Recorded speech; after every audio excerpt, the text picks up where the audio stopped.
ಟೈಮ್ದೊಳಗೆ ಹೆಣ್ಮಕ್ಳು ಅಂತಂದ್ರೆ ಇಷ್ಟು ತುಚ್ಛಾಗಿ ನೋಡುವಂಥ ಕಾಲಘಟ್ಟದೊಳಗೆ ಮನೆಯಾಗಿರ್ತಕ್ಕಂತಹ ಸೋದರತ್ತೆಯ ಕೇಶಮುಂಡನವನ್ನು ಮಾಡುವಂಥದ್ದನ್ನು ನೋಡಿ ಬಾಲಕ ಬಸವಣ್ಣ ಅಂತಾನೆ. ಇಂಥದ್ದೆಲ್ಲ ಪರಂಪರೆಯನ್ನು ಹೇಗೆ ಅದನ್ನು ಬಿತ್ತನೆ ಮಾಡಬೇಕು, ಇದರಿಂದ ಹೇಗೆ ಇವ್ರನ್ನ ಹೊರಗೆ ತರಬೇಕು ಅಂತ ಸಣ್ಣ ವಯಸ್ಸಿನ ಬಸವಣ್ಣಗಿಂತ ಮಾತುಗಳು ಬರ್ತಾವೆ. ಅಂದ್ರೆ ಆ ಕಡೆ ಅದು ನಡೆದ್ರೆ ಇನ್ನೊಂದು ಕಡೆ ಪೂರ್ವ ತಯಾರಿ ನಡೆದದ ಉಪನಯನ ಮಾಡುವಂಥದ್ದು. ಉಪನಯನ ಮಾಡುವಂಥ ತಯಾರಿ ನಡೆದಂಥ ಟೈಮ್ದೊಳಗೆ ಈ ಕಡೆ ಭಾಳ ಪ್ರೀತಿಯಿಂದ ಬಸವಣ್ಣ ಅಪ್ಪುಗೆಯಿಂದ ಅಪ್ಪುಗೊಳ್ಳುವಂಥ ಅಕ್ಕ ನಾಗಲಾಂಬಿಕೆ ಬ್ರಹ್ಮಪುರಿಯಿಂದ ಶಿವನಾಗಿ ದೇವನನ್ನು ಕರ್ಕೊಂಡು ಮಗನ ತಮ್ಮನ ಮುಂಜುವೆ ಐತೆ ಅಂತ ತಿಳ್ಕೊಂಡು ಆಕೆ ಆ ಕಡೆಯಿಂದ ಬರ್ತಾಳೆ. ಅಕ್ಕ ಬಂದ್ಲು ಅನ್ನುವಂಥದ್ದು ಯಾವಾಗ ಗೊತ್ತಾತು? ಬಸವಣ್ಣಗೆ ಅಕ್ಕ ಅಂದ್ರೆ ಪಂಚಪ್ರಾಣ. ಯಾಕಂದ್ರೆ ತನಗೇನಾದರೂ ಒಂದಿಷ್ಟು ಏನಾದರೂ ಒಂದಿಷ್ಟು ತಿಳಿಲಾರ್ದಂಥ ವಿಚಾರ ಇದ್ವು ಅಂದ್ರೆ ಯಾರ ಹತ್ರ ತಿಳ್ಕೊತಿದ್ದ? ಅವ್ರ ಅಕ್ಕನ ಹತ್ರ ತಿಳ್ಕೊತಿದ್ದ. ಅವ್ರ ಹತ್ರ ಅಕ್ಕ ಬಂದ ಅಂದ್ರೆ ಪ್ರಶ್ನೆ ಮೇಲೆ ಪ್ರಶ್ನೆ ಹಾಕವ. ಅಕ್ಕ ಹಂಗಂದ್ರೆ ಹಿಂಗ, ಹಂಗ ಅಕ್ಕ ಹೀಗಂದ್ರೆ ಏನು, ಹಿಂಗೆ ಪ್ರಶ್ನೆ ಮೇಲೆ ಪ್ರಶ್ನೆ ಹಾಕಿ ಅಕ್ಕನನ್ನು ಭಾಳ ಪ್ರೀತಿಯಿಂದ ನೋಡ್ಕೊಳವ ಅಂತ. ಅಕ್ಕ ಬರ್ತಾಳೆ ಅಂದ ಕೂಡಲೇ ಖುಷಿ ಆಯಿತು. ಅಕ್ಕ ಬಂದ ಕೂಡಲೇ ಓಡಿ ಹೋಗಿ ಸಾಮಾನಿಸ್ಕೊಂಡು ಹೋಗಿ ಅಪ್ಪನ ತಬ್ಕೊಂಡು ಭಾಳ ಪ್ರೀತಿಯಿಂದ ಅಕ್ಕ ಮಾತಾಡ್ಕೊತ ಒಳಗೆ ಬರ್ತದೆ.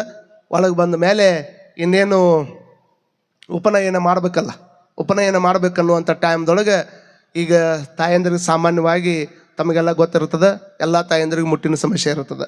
ಹಾಗೆ ಅಕ್ಕ ನಾಗಲಾಂಬಿಕೆನೂ ಸಹಿತ ಭಾಳ ಖುಷಿಯಿಂದ ಏನು ಬಂದಿದ್ಲಲ್ಲ, ಖುಷಿಯಿಂದ ಬಂದಂಥ ಟೈಮ್ದೊಳಗೆ ಆ ತಾಯಿಗೂ ಸಹಿತ ಮುಟ್ಟಿನ ಸಮಸ್ಯೆ ಕಾಡಿದ ಕೂಡಲೇ ಒಂದು ಕತ್ತಲು ಕೋಣಿ ಒಳಗೆ ಕುಂದಿರ್ಸಿದ್ರು.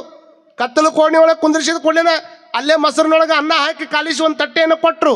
ಮುಟ್ತಾ ಇಲ್ಲ, ಅಲ್ಲಿ ಹೋಗಕ್ಕೆ ಬಿಡ್ತಾ ಇಲ್ಲ.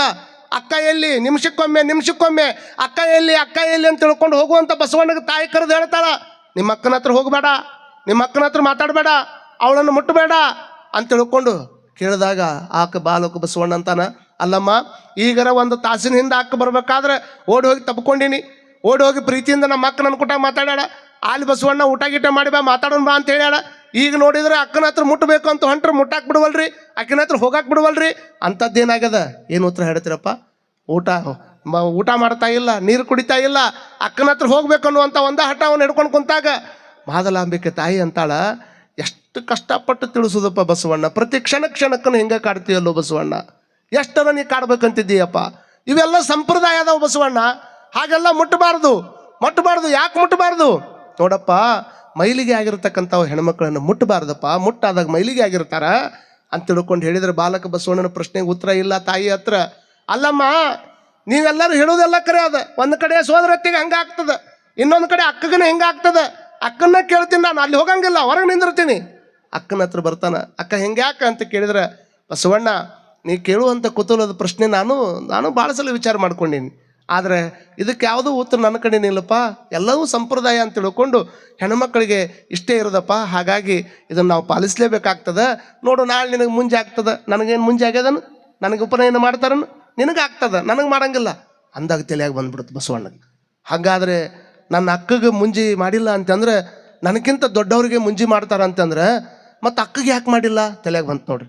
ಅವರಪ್ಪ ಬರ್ತಾನೆ, ಮಾದರಸ ಬಂದು ಬಸವಣ್ಣ ಅವ್ರಿಗೆ ಹೇಳ್ತಾರೆ, ಬಸವಣ್ಣ ನಾಳೆ ಮುಂಜಾನೆ ನಿಂದು ಕೇಶಮುಂಡನ ಮಾಡಬೇಕು. ಕೇಶಮುಂಡನ ಮಾಡೋದಕ್ಕೆ ಪುರೋಹಿತರು ಬರ್ತಾರೆ, ಅವ್ರು ಬಂದು ಅವ್ರ ಮುಂದೆ ಕುಂದಿರ್ಬೇಕು. ಗಾಯತ್ರಿ ಮಂತ್ರವನ್ನು ಪಠನ ಮಾಡ್ತೀವಿ, 3 ಎಳಿ ಇರತಕ್ಕಂಥ ದಾರವನ್ನು ನಿನ್ನ ಕೊಳ್ಳಾಗ ಹಾಕ್ತೀವಿ. ಹಾಕಿದಂಥ ಸಂದರ್ಭದೊಳಗೆ ನಿನಗೆ ಉಪನಯನ ಆಗ್ತದಪ್ಪ, ಹಾಗಾಗಿ ಕೇಶಮುಂಡನ ಮಾಡಬೇಕು.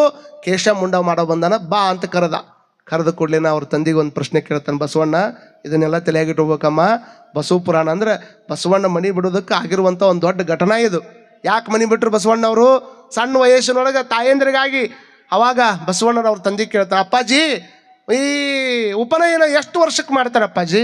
8 ವರ್ಷಕ್ಕೆ ಮಾಡ್ತಾರೆ ಬಸವಣ್ಣ, 8 ವರ್ಷಕ್ಕೆ ಮಾಡ್ತಾರೆ. 8 ವರ್ಷಕ್ಕೆ ಉಪನಯನ ಮಾಡ್ತಾರೆ ಅಂದರೆ ನನಗಿಂತ ಮುಂಚೆಕ್ಕೆ ಹುಟ್ಟಾಳ ನಮ್ಮ ಅಕ್ಕ, ಆಕಿಗೆ ಯಾಕೆ ಮಾಡಿಲ್ಲ ಅಪ್ಪಾಜಿ ಅಂತ ಕೇಳಿದ. ಹೆಣ್ಮಕ್ಳಿಗೆ ಮಾಡಕ್ಕೆ ಬರೋದಿಲ್ಲೋ, ಅವರು ಶೂದ್ರ ಲಿಸ್ಟ್ನ್ಯಾಗ ಬರ್ತಾರೆ, ಹಾಗಾಗಿ ಗಂಡು ಮಕ್ಕಳಿಗೆ ಮಾತ್ರ ಉಪನಯನ ಮಾಡಕ್ಕೆ ಬರ್ತದೆ, ಹೆಣ್ಮಕ್ಳಿಗೆ ಮಾಡಕ್ಕೆ ಬರೋದಿಲ್ಲ ಅಂದ ಬಸವಣ್ಣ ಅವ್ರ ತಂದೆ. ಹಾಗಾದ್ರೆ ಅಪ್ಪಾಜಿ ಮತ್ತು ಹೆಣ್ಮಕ್ಳಿಗೆ ಮಾಡಕ್ಕೆ ಬರೋದಿಲ್ಲ ಅಂತ ಹೇಳ್ತೀರಿ ಅಂತಂದ್ರೆ ಮತ್ತು ಭೇದ ಭಾವ ಇರತಕ್ಕಂಥ ಈ ಉಪನಯನ ತೊಗೊಂಡು ನಾ ಏನು ಮಾಡಲಿ?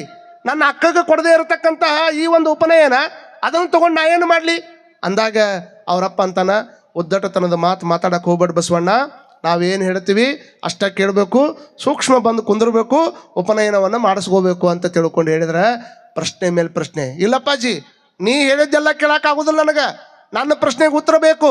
ಆ ಉತ್ತರ ಕೊಟ್ಟಾಗ ಮಾತ್ರ ನಾ ಉಪನಯನ ಮಾಡ್ಕೋತೀನಿ, ಇಲ್ಲಾತಂದ್ರೆ ನಾ ಮಾಡ್ಕೊಡೋದಿಲ್ಲ ಅಂತ ತಿಳ್ಕೊಂಡು ತಂದೆಗೆ ಎದುರು ಮಾತಾಡುವಂಥದ್ದನ್ನು ನೋಡಿ ತಂದೆ ಒಂದು ನಿಮಿಷ ಗದರಿ ಹೊಂಟಂಥ ಟೈಮ್ದೊಳಗೆ ಓಡಿ ಬಂದು ಮಾದಲಾಂಬಿಕೆ ಅಂತಾಳ, ಅಪ್ಪ ಬಸವಣ್ಣ ಎಷ್ಟು ಎಷ್ಟು ಹಠ ಮಾಡ್ತೀಯಪ್ಪ, ಹಠ ಮಾಡೋದ್ರಿಂದ ಏನಾಕೈತಿ ಬಸವಣ್ಣ, ನಿಮ್ಮ ತಂದೆಯವರು ಇಷ್ಟು ಸಿಟ್ಟು ಎದ್ದಿದ್ದನ್ನು ನಾ ಯಾವತ್ತೂ ನೋಡೇ ಇಲ್ಲ, ಯಾಕೆ ಸುಮ್ಮನೆ ಹಠ ಮಾಡ್ತೀಯೋ ಬಸವಣ್ಣ, ಬಾ ಸುಮ್ಮನೆ ಕೇಶ ಮುಂಡನ ಮಾಡಿಸ್ಕೋ ಬಾ ಅಂತ ತಿಳ್ಕೊಂಡು ಹೇಳಿದ್ರೆ ಅವಾಗಂತಾನ, ಅಮ್ಮ ನಾನು ಹಠ ಮಾಡ್ತಾ ಇಲ್ಲ, ನಿಮ್ಮ ಹಕ್ಕು ಕೇಳಾಕತ್ತೀನಿ ಅಂತ ನೋಡ್ರಿ, ನಿಮ್ಮ ಹಕ್ಕು ಕೇಳಾಕತ್ತೀನಿ, ನಿನಗಿಲ್ಲಾರದಂಥ ಸೌಭಾಗ್ಯ, ಅಕ್ಕಗಿಲ್ಲಾರದಂಥ ಸೌಭಾಗ್ಯ ನಾನು ಒಬ್ಬನ ತೊಗೊಂಡು ಏನು ಮಾಡೋದದ, ಈ ಒಂದು ಭೇದ ಭಾವ ಇರತಕ್ಕಂತಹ ಈ ಉಪನಯನವನ್ನು ಮಾಡ್ಕೊಂಡು ನಾ ಏನು ಮಾಡೋದದ, ನನಗೆ ಬೇಡ ಅಮ್ಮ ಅಂತ ತಿಳ್ಕೊಂಡು ತಾಯಿಗೆ ಹೇಳಿದ್ರೆ ತಂದೆ ಗದರಿಸಿ ಹೇಳ್ತಾನಂತ, ನೀನು ಮಾಡಲಿಲ್ಲ ಅಂತಂದರೆ, ನೀನೇನಾದರೂ ಉಪನಯನಕ್ಕೆ ಬರಲಿಲ್ಲ ಅಂತಂದರೆ ನೀನು ಮನೆ ಬಿಟ್ಟು ಹೋಗ್ಬೇಕಾಗ್ತದೆ, ಈ ಮನ್ಯಾಗ ನಿನಗೆ ಜಾಗ ಇಲ್ಲ, ಹೆದರ್ಸಾಕಂದವ. ಇಷ್ಟು ಹೇಳಿದ ಕೂಡಲೇ ಬಸವಣ್ಣ ಅಂದಂತ, ಅಪ್ಪಾಜಿ ಇದನ್ನು ನೀವು ಹೇಳೋದು ಬೇಕಾಗಿಲ್ಲ, ಯಾವ ಧರ್ಮದೊಳಗೆ ಯಾವ ಮನೆಯೊಳಗೆ ನನಗೆ ನನ್ನ ಅಕ್ಕಗೆ ಭೇದ ಹುಟ್ಟಿಸುವಂಥದ್ದು ನಡೆದೈತೆ ಅಂದ್ರೆ ಈ ಮನೆ ಅವಶ್ಯಕತೆ ನನಗೂ ಇಲ್ಲ, ನಾನೇ ಮೊದಲು ಮನೆ ಬಿಟ್ಟು ಹೋಗ್ತೀನಿ ಅಂತ ವಿಚಾರ ಮಾಡ್ಕೊಂಡಿದ್ದೆ, ಅದು ನಿಮ್ಮಿಂದ ನಡೆದದಂದ್ರೆ ನನಗೆ ಭಾಳ ಖುಷಿ ಅಂತ ಅಂದ ಕೂಡಲೇನ ಮಾದಲಾಂಬಿಕೆ ಓಡಿ ಬರ್ತಾಳೆ, ಏನು ನಡೆದದ ಈ ಮನೆಯೊಳಗೆ, ಹೋಗು ಮಾತಾಡಕತ್ತಿಯಲ್ಲ ಬಸವಣ್ಣ, ನೀವ್ಯಾಕೆ ಹೋಗನ್ನಾಕತ್ತೀರಿ, ಯಾವ್ದಾರು ತಾಯಿ ಮಕ್ಕಳು ಮನೆ ಬಿಟ್ಟು ಹೊರಗೆ ಹಾಕ್ತಾಳೇನ್ರಿ ಅವರು, ಯಾರೂ ಹಾಕಂಗಿಲ್ಲ, ಯಾರೂ ಹಾಕಕ್ಕೆ ಸಾಧ್ಯನೇ ಇಲ್ಲ. ಓಡಿ ಬಂದು ಹೇಳ್ತಾರ, ಓಡಿ ಬಂದು ಹೇಳಿದ್ರೂ ಸಹಿತ ಯಾವುದನ್ನು ತಲೆಗೆ ಹಾಕೊಳ್ಳಾರ್ದಂಥ ಬಸವಣ್ಣ ಸುಮ್ಮನೆ ಹೊರಗೆ ಬಂದು ನಿಂದಿರ್ತಾನ.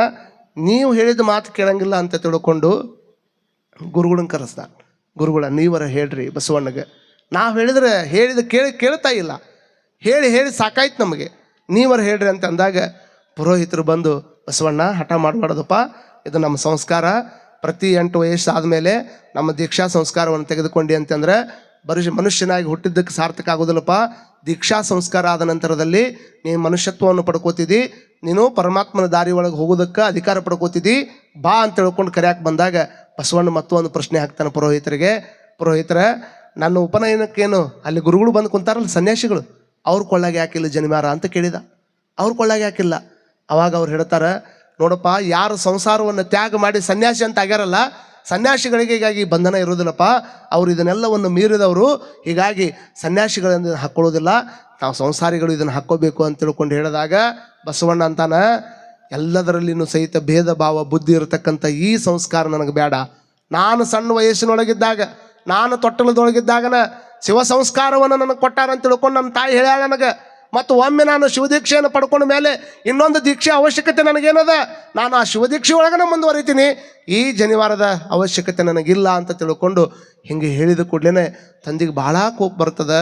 ಕೋಪ ಬಂದಾಗ, ನಾನು ನನ್ನ ಮಾತನ್ನು ನೀನು ಕೇಳ್ತಾ ಇಲ್ಲ ಅಂದರೆ ನಿನಗೆ ಒಂದೇ ಶಿಕ್ಷೆ ಬಸವಣ್ಣ, ನನ್ನ ಮನೆಯೊಳಗೆ ನೀ ಇರಬಾರ್ದು ಅಂತ ಅಂದಾಗ ಅವಾಗ ಬಸವಣ್ಣ ಅಂತಾನಂತ, ಕಾಗೆ ಗೂಡಿನೊಳಗೆ ಕೋಗಿಲೆ ಹೋಗಿ ಮರಿ ಇಡ್ತದಪ್ಪ, ತತ್ತಿ ಇಡ್ತದ, ಕಾಗೆ ಗೂಡಿನೊಳಗೆ ಕೋಗಿಲೆ ತತ್ತಿಯನ್ನು ಇಟ್ಟು ಮರಿ ಆದರೆ ಎಷ್ಟು ದಿವಸ ಅಲ್ಲಿ ಇರೋಕ್ಕೆ ಸಾಧ್ಯ ಆಗ್ತದೆ, ಎಷ್ಟು ದಿವಸ ಇರ್ತದೆ, ರೆಕ್ಕೆ ಬಂದು ಹಾರಾಡಕ್ಕೆ ಬಂತು ಅಂತಂದ್ರೆ ಕೋಗಿಲೆ ಎದ್ದು ಹೊರಗೆ ಬರಬೇಕಲ್ಲ, ಕೋಗಿಲೆ ಎದ್ದು ಹೊರಗೆ ಬರಬೇಕಲ್ಲ.